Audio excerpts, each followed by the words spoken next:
Hi, my name is Kathy Lynch, Republican State Committeewoman, and I am also part of the Westford Republican Town Committee, who is sponsoring this interview today. As host of the Second Opinion, I would like to interview a special candidate here, Meghan O'Connell, running for Select Board in the May 6th election. So welcome, Meghan. Thank you, Kathy. Thank you for having me here. You're welcome. You're welcome. So for the viewers, why don't you tell them what you think the Select Board does? That's a great question.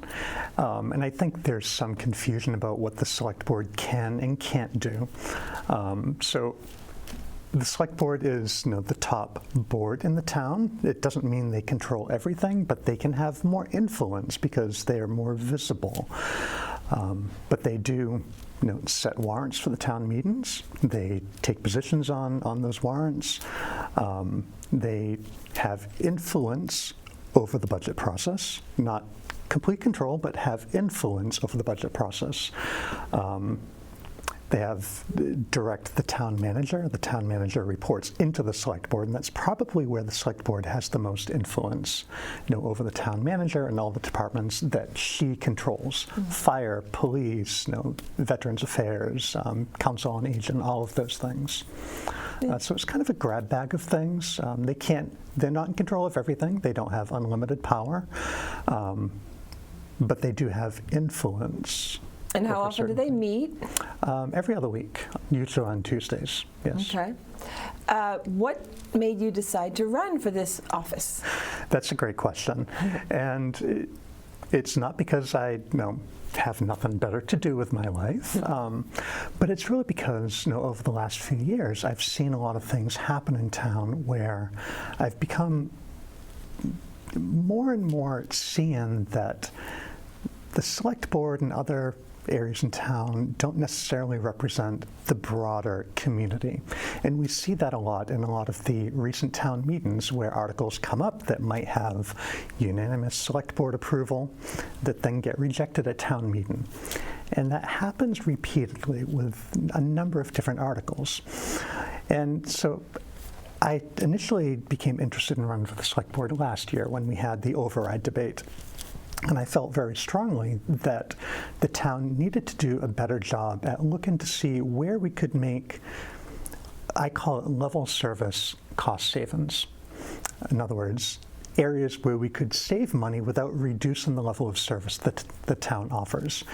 And as I look through things like the Budget Task Force report from fall of 2023, there's dozens of recommendations in there, both in terms of reducing expenses and raising non-real estate tax revenue that they recommended that the town explore. And at the time of the override attempt, none of those were explored except for the override. And I think that rubbed a lot of people the wrong way, that especially in the difficult economic times of the last few years, that many people expected the town to look at where they could tighten their belt first before coming to the residents requesting more taxes. So that's what got me involved last year. I was unsuccessful. I had a lot of votes and put in a good effort. But since then, I've had a number of people come up to me randomly in Market Basket or Dunkin' Donuts and all kinds of things, telling me that they really want me to run again this year because they still see that even with the override defeat last year, a lot of the people that are keeping an eye on what the town is doing are not convinced at all that the town's doing enough to save money and drive efficiencies. And so there's a growing fear, for lack of a better word, that without any significant changes in the direction, that we're going to face another override attempt, if not next year, then certainly the year after. And again, I think there's a growing group in town that strongly feels that if we don't, as a town, find efficiencies and find ways to save money, again, without necessarily cutting services, that the next override will also fail. The last one last year failed by 12 points, 56 to 44. That's a huge deficit to overcome. And as a resident in town with 4 kids still in the school district, I was told not to touch that, and I just did. With 4 kids still in the school district, it's still important, it's always important to me that the schools are good. But that can't be the first and only priority, because if that's the first and only priority, then that leads to what we had last year, which is a massive override attempt that then fails, and then the town is in a very difficult position. Yeah. So again, my approach, what I'm suggesting is that there are several things that we can do as a town to look at how we can make things more efficient, how we can save money, how we can rebalance the tax ratio that we can talk about later between commercial and residential properties, which all of those together can help reduce the continuous upward pressure on taxes. And by doing that, we free up more resources that we can then fund the schools.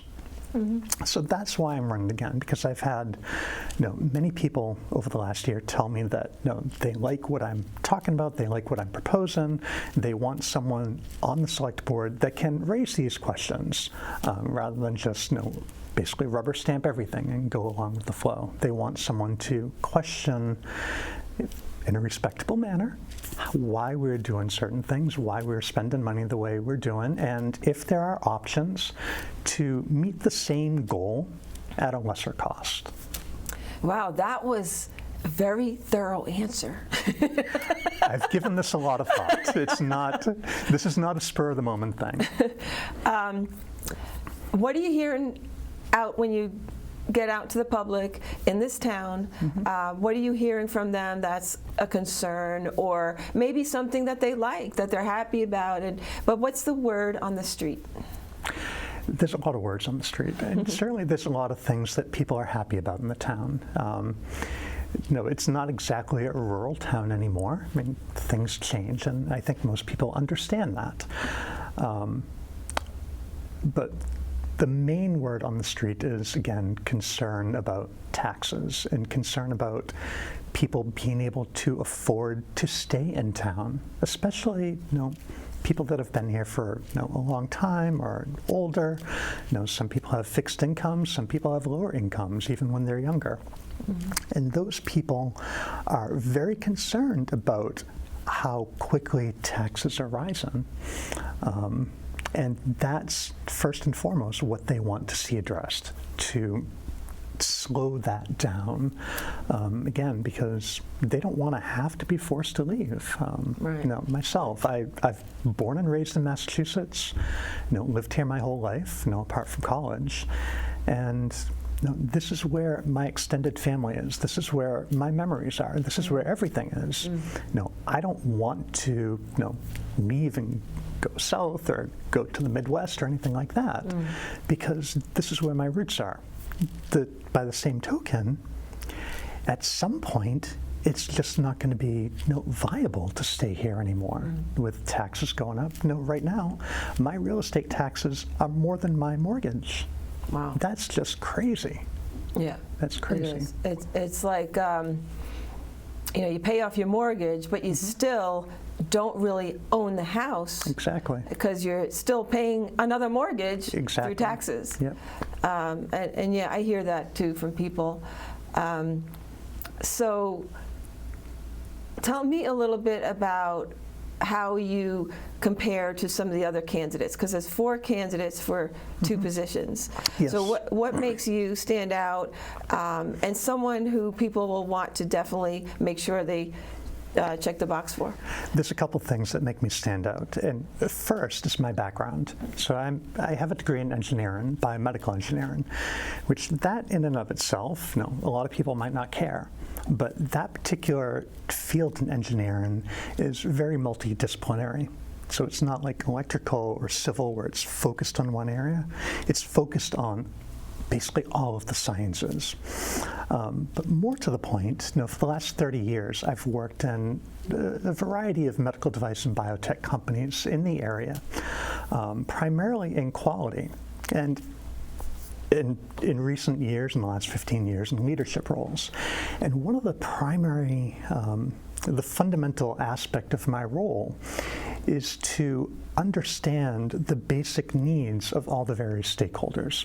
So if you think of a company like Insulet over in Acton, I was part of the team that built that huge manufacturing facility over there and all the automated equipment.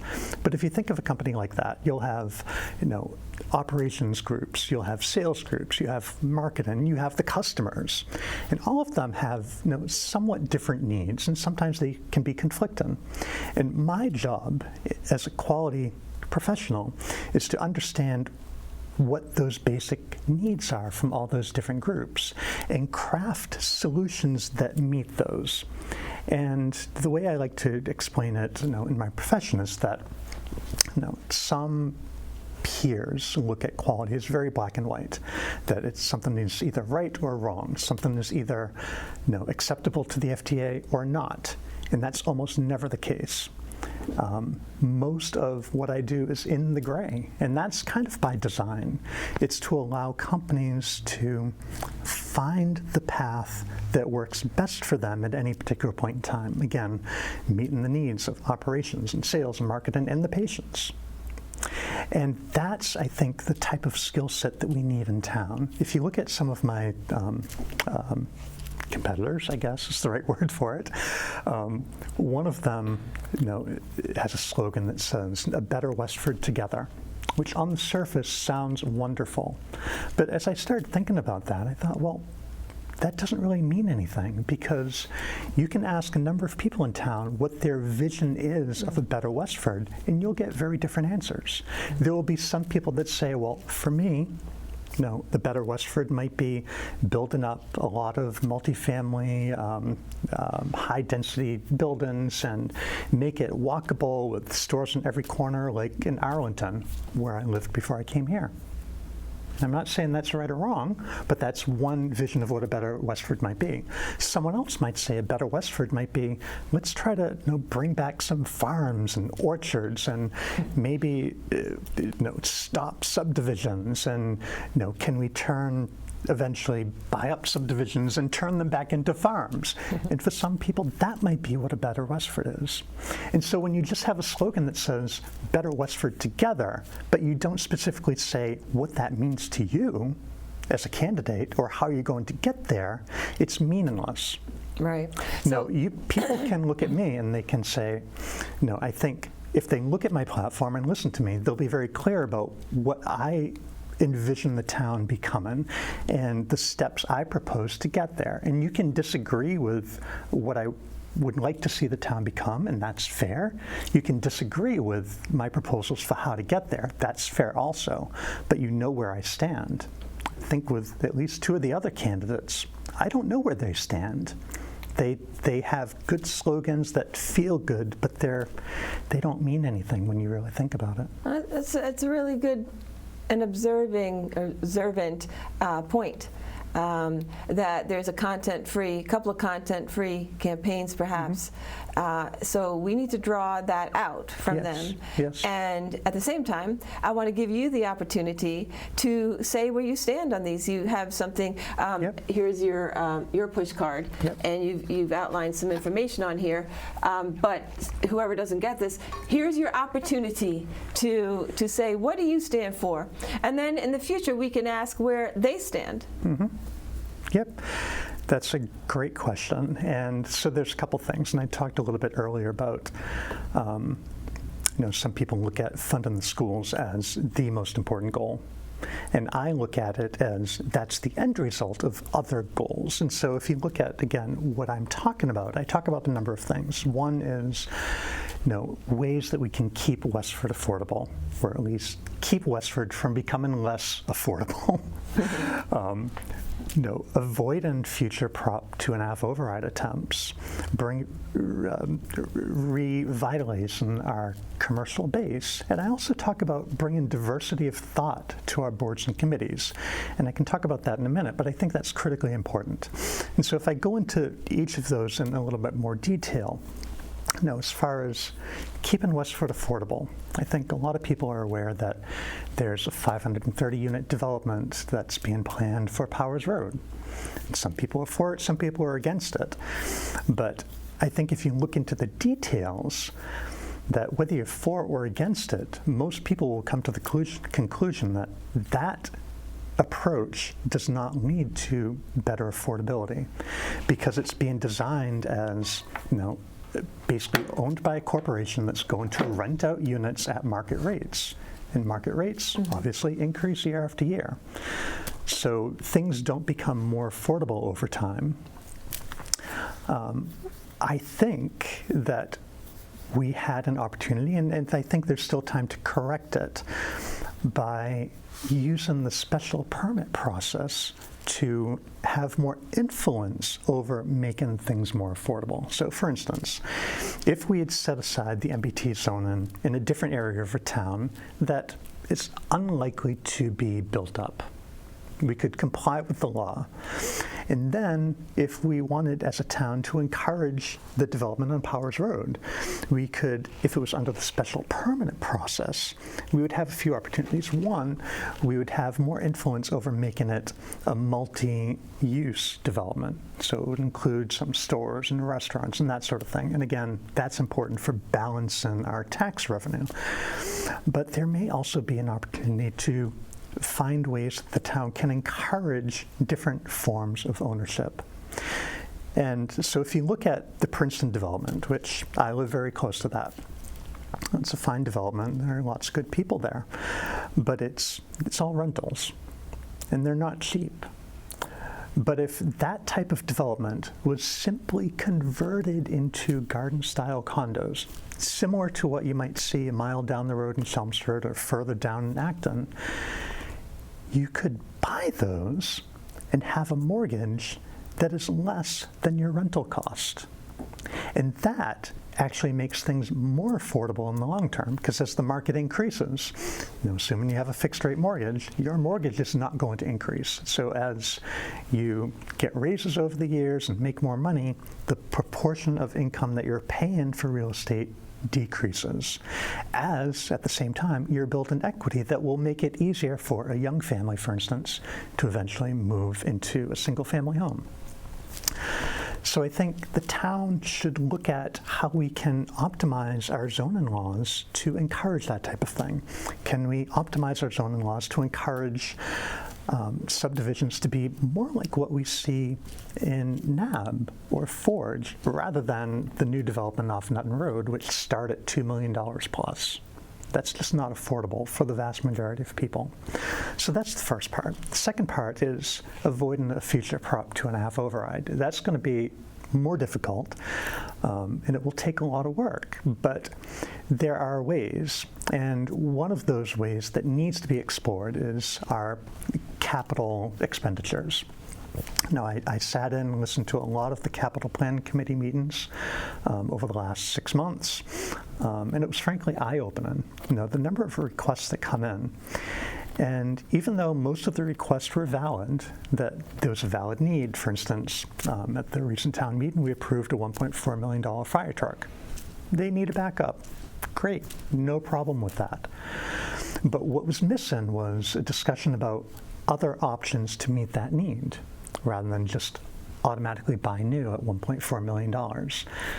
Is there an opportunity to find a used one? Now, there are pros and cons with that. Was there an opportunity to repair the existing one? There are pros and cons with that as well.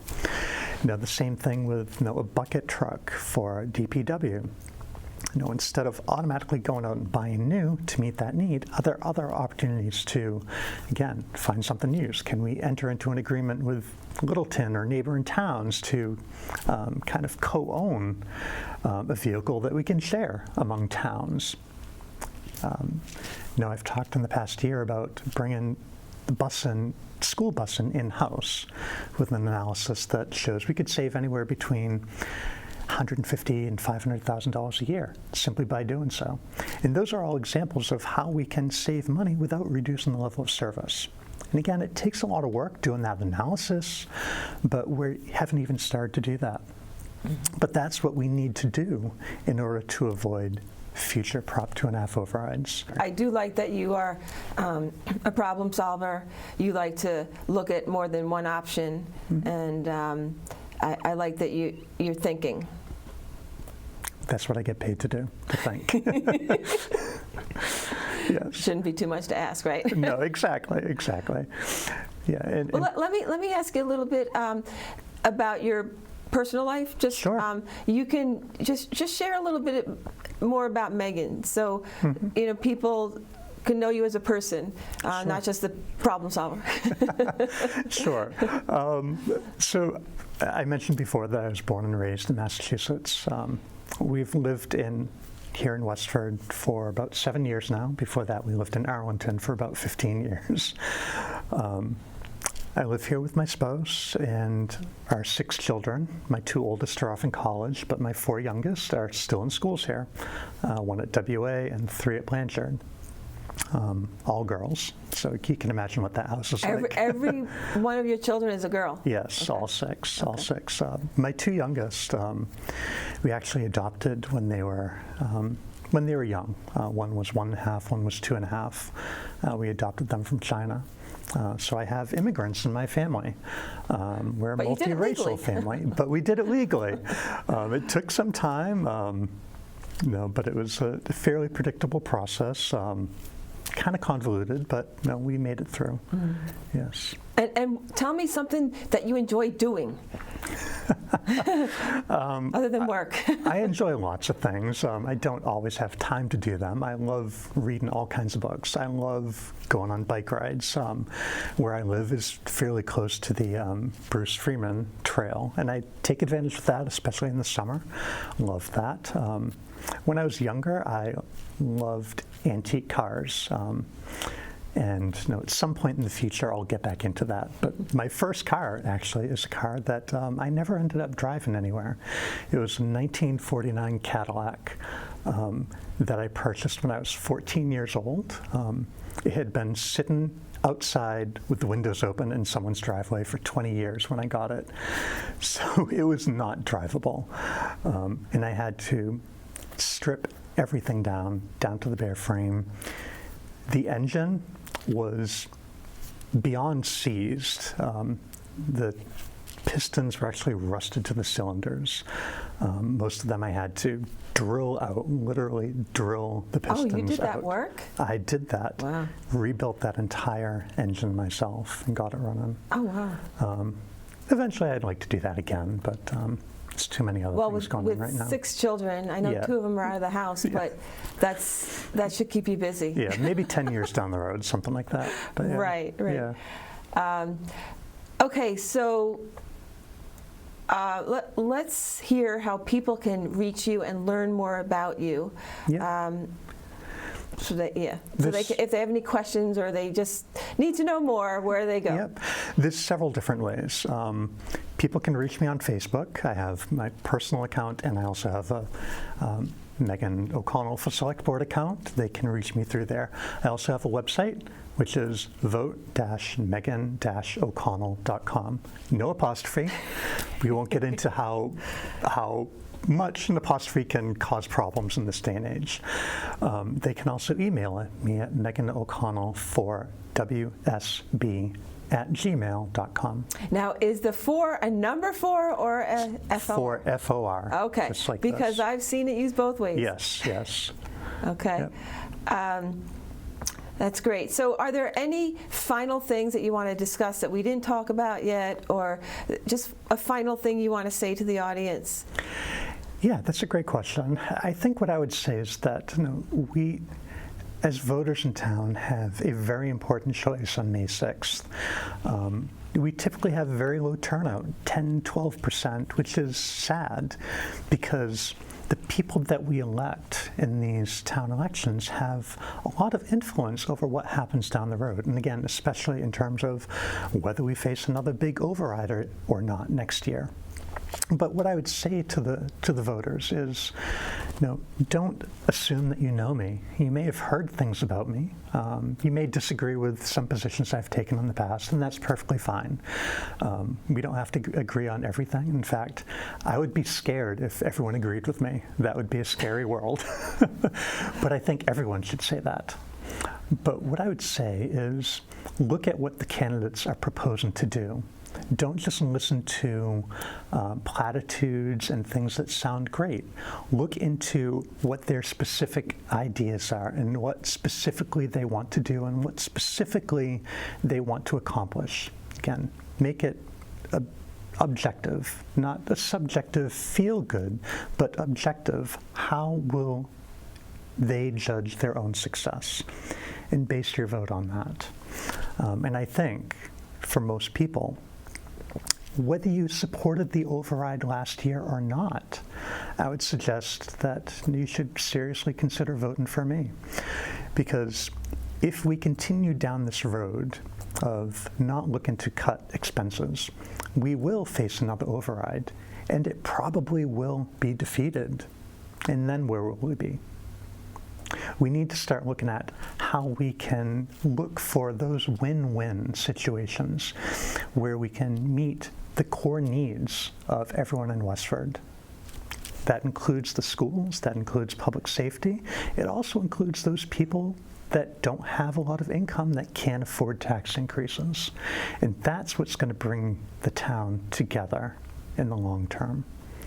So with that, I ask you to consider voting for me, and I would love to have your support. Well, thank you for being with us today, and we Thanks for having me, certainly Kathy. learned a lot more than if we didn't do this. Absolutely, And, that's the whole idea. This is great.